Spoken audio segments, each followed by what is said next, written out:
तर अशाच ताज्या अपडेट्ससाठी स्पीड न्यूज लाईव्ह 24 चॅनेलला सबस्क्राईब करा आणि बेल आयकॉनवर प्रेस करा।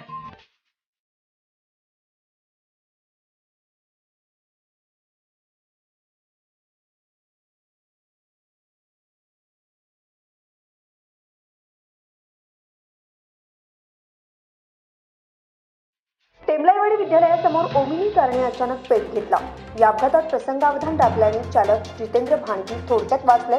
चालक कोल्हापुरातील साई एक्सटेन्शन इथले रहिवासी असून कामानिमित्त बाहेरगावी गेले होते। उचगाव मार्गे कोल्हापूरला परत येत असताना गाडीतून धूर येत असल्याचं त्यांच्या लक्षात आलं।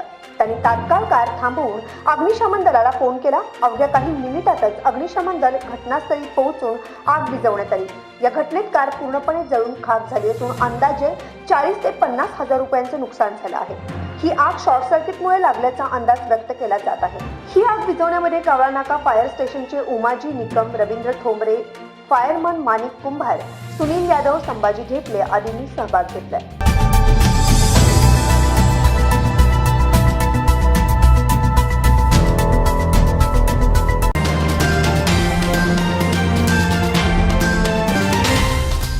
तर अशाच ताज्या अपडेट्ससाठी स्पीड न्यूज लाईव्ह 24 चॅनेलला सबस्क्राईब करा आणि बेल आयकॉनवर प्रेस करा।